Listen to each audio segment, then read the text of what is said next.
അല്ല, അത് ഇപ്പോൾ ന്യൂസ് നമുക്ക് വന്നു. ചലച്ചിത്ര അക്കാദമിയുടെ ചരിത്രത്തിൽ തന്നെ ഇത്രയും സിനിമകൾ പ്രദർശിപ്പിക്കാൻ പാടില്ല, ബാൻ ചെയ്യുന്നത് ആദ്യമായിട്ടാണ്.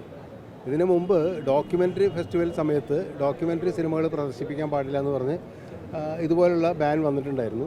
അതിനെതിരെ നമ്മൾ കോടതിയിൽ പോയി ചില സിനിമകൾ കോടതി വഴി പ്രദർശിപ്പിക്കുന്ന അവസ്ഥയൊക്കെ ഉണ്ടായിട്ടുണ്ട്, ആനന്ദ് പട്വർദ്ധൻ്റെ സിനിമയൊക്കെ. പക്ഷേ ഫീച്ചർ ഫിലിംസ് സാധാരണ നിലക്ക് ഇപ്പോൾ ഇവിടെ IFFK തുടങ്ങിയ കാലം മുതൽ തന്നെ അൺസെൻസേർഡ് ഫിലിംസ് ആയതുകൊണ്ട് തന്നെ INB മിനിസ്റ്ററുടെ പെർമിഷൻ ആവശ്യമുണ്ട് എല്ലാ സിനിമകളും. അപ്പോൾ ഇവിടുന്ന് ലിസ്റ്റ് അയച്ചു കൊടുക്കും.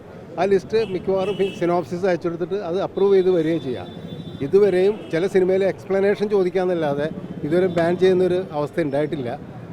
ഇതിപ്പോൾ ഒരു അപ്രതീക്ഷിതമായൊരു സംഭവമാണ്. ഈ സിനിമകൾ പ്രദർശിപ്പിക്കാൻ പാടില്ല എന്ന് പറഞ്ഞിട്ട് ആണ് ആദ്യമായിട്ട് വരുന്നത്. അപ്പോൾ ഇന്നലെ 3 പടങ്ങൾ ഷെഡ്യൂൾ പ്രകാരമുള്ളത് ക്യാൻസലായി. അപ്പോൾ IFFKയുടെ ചരിത്രത്തിൽ തന്നെ പണ്ടൊക്കെ ഈ ഫിലിം പ്രിൻ്റ് വരാൻ ലേറ്റ് ആകുമ്പോഴാണ് ഷെഡ്യൂൾ ചേഞ്ച് ഉണ്ടാവുക. അല്ലാത്ത രീതിയിൽ ഇപ്പോൾ ഷെഡ്യൂൾ നേരത്തെ ചെയ്തിട്ടുള്ള ഒരു സിനിമകളും ചേഞ്ച് ചെയ്യാറില്ല. അപ്പോൾ ഇന്നലെ 3 സിനിമകൾ ഷെഡ്യൂൾ ചേഞ്ച് ചെയ്തപ്പോൾ ഞങ്ങളൊക്കെ അന്വേഷിച്ചു. അപ്പോഴാണ് ഇവർ അറിയുന്നത് മെയിൽ വന്നിരിക്കുകയാണ് ഇങ്ങനെ പ്രദർശിപ്പിക്കാൻ പാടില്ലെന്ന്. അപ്പോൾ ഞെട്ടിയൊരു കാര്യം എന്ന് പറഞ്ഞു കഴിഞ്ഞാൽ ചില സിനിമകൾ ഇപ്പോൾ ബാറ്ററി ഷിപ്പ് പോട്ടംകിൻ പോലെയുള്ള സിനിമകൾ പ്രദർശിപ്പിക്കാൻ പാടില്ലെന്ന്. അതെന്താണെന്ന് മനസ്സിലാവുന്നില്ല. സിനിമയുടെ ചരിത്രത്തിൽ തന്നെ ബാറ്ററി ഷിപ്പ് പോട്ടംകിൻ്റെ പ്രാധാന്യം എന്താണെന്നുള്ളത് സിനിമ പഠിക്കുന്നത്, സിനിമ അറിയുന്ന എല്ലാവർക്കും അറിയാവുന്നതാണ്. അപ്പോൾ സിനിമയെ തന്നെ നിരോധിക്കുന്നു എന്നുള്ളതാണ് നമ്മളിവിടെ മനസ്സിലാക്കേണ്ടത്. അപ്പോൾ അതെന്താണെന്ന് മനസ്സിലാവണില്ല. കാരണം ബാറ്ററി ഷിപ്പ് പോട്ടംകിൻ പ്രദർശിപ്പിക്കാൻ പാടില്ല എന്ന് പറയുന്നതിന് ന്യായം വേണ്ടേ. അതുപോലെ തന്നെ സൊളാനസിൻ്റെ പടം ഇവിടെ നമ്മൾ ലൈഫ് ടൈം അച്ചീവ്മെൻറ്റ് അവാർഡ് കൊടുത്തിട്ടുള്ള ഫിലിം മേക്കറാണ്, ലോകം അംഗീകരിച്ചിട്ടുള്ളൊരു ഫിലിം മേക്കറാണ്. അദ്ദേഹത്തിൻ്റെ സിനിമ കാണിക്കാൻ പാടില്ല. അതുപോലെ തന്നെ പലസ്തീൻ പാക്കേജിൽ ഇപ്പോൾ 6 സിനിമകളുണ്ടായിരുന്നു. അതിൽ നമ്മൾ ഭാഗ്യത്തിന് ഓപ്പണിംഗ് ഫിലിം കൂടെ കാണിച്ചു. അതിനുശേഷമുള്ള 5 സിനിമകൾ കാണിക്കാൻ പാടില്ല എന്ന് പറയുന്നു. ഈ പലസ്തീൻ പാക്കേജ് കാണിക്കാൻ പാടില്ല എന്ന് പറയുന്നതിന് പുറകിൽ തന്നെ ഒരു രാഷ്ട്രീയമുണ്ടെന്നാണ് മനസ്സിലാക്കുന്നത്. അപ്പോൾ ഒരു രാഷ്ട്രീയ പകപോക്കലാണോ ഇവിടുത്തെ ഈ IFFKക്കെതിരെ എന്നുള്ളതാണ് നമ്മളിപ്പോൾ സംശയിക്കേണ്ടത്.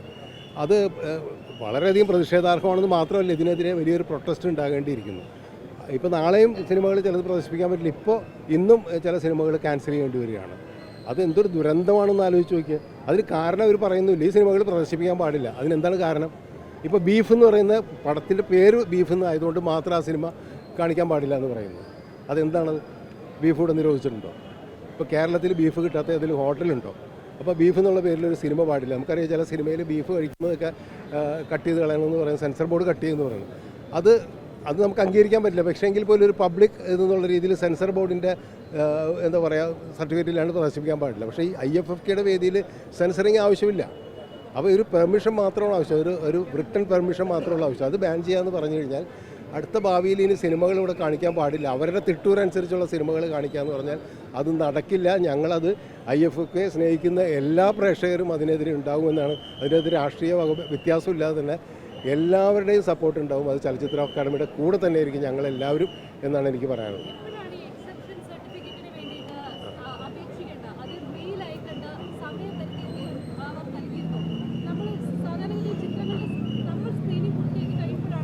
അതെ, അല്ല അതിനെപ്പറ്റി എനിക്കറിയില്ല, സാങ്കേതികമായ കാരണങ്ങൾ എനിക്കറിയില്ല. പക്ഷേ നമ്മളിപ്പോൾ സെലക്ട് ചെയ്ത് കഴിഞ്ഞാൽ, ഇപ്പോൾ ഇൻ്റർനാഷണൽ സിനിമകളൊക്കെ സെലക്ട് ചെയ്ത് കഴിഞ്ഞാൽ, അതല്ലെങ്കിൽ ഇന്ത്യൻ സിനിമകളൊക്കെ സെലക്ട് ചെയ്ത് കഴിഞ്ഞ് കഴിഞ്ഞാൽ ആ സിനിമകളുടെ ലിസ്റ്റ് അങ്ങനെ അയച്ചു കൊടുക്കാറുണ്ട് പതിവ്. അപ്പോൾ ആ ലിസ്റ്റ് അയച്ചു കൊടുത്തു കഴിഞ്ഞിട്ടുണ്ടെങ്കിൽ അവർ പരിശോധിക്കുക പ്രധാനമായിട്ട് അതിൻ്റെ സിനോപ്സിസ്.